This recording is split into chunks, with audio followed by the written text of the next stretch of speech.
আজকে রথযাত্রা উপলক্ষে একটা থালা সাজাবো, যেটা রথের স্পেশাল কিছু খাবার দাবার থাকবে।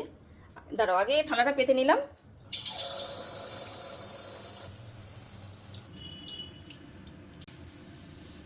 প্রথমে দিয়ে দেবো মালপোয়া,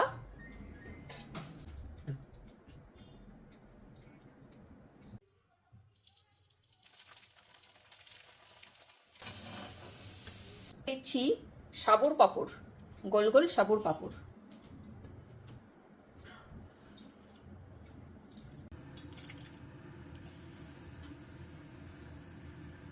পাস্তা পাঁপড়,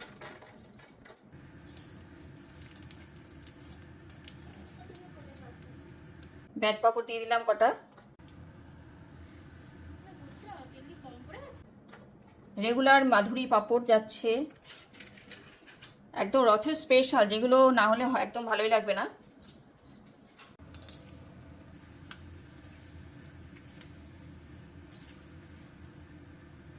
এবারে দিচ্ছি হৃদয় পাঁপড়,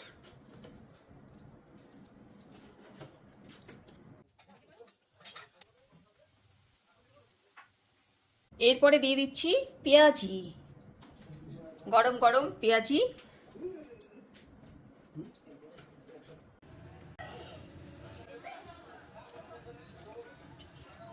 এরপরে চলে আসছে আলুর চপ। ওহ, রথের দিনে একদম জমে যাবে, দারুণ তাই না? ইয়েস।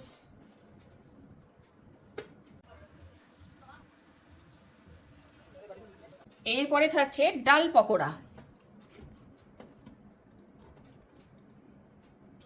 কেমন হয়েছে বলো থালা সাজানো? রথের স্পেশাল, রথ স্পেশাল। কেমন লাগছে তোমরা কমেন্ট করে জানিও। থালাটা ঠিকঠাক সাজানো হয়েছে কিনা সেটাও জানিও। বলো কেমন হয়েছে। আমরা আজকে 9 রকমের ভাজা করেছি আর কি, 9 রকমের হয়েছে। 9 রকমের তেলে ভাজা, মালপোয়া, পাঁপড়, আলুর চপ, ডাল পকোড়া, পেঁয়াজি, পাঁপড় ভাজা, অনেক কিছু। বলো ভালো লাগছে না দেখতে?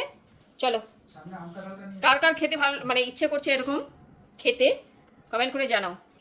ঠিক আছে।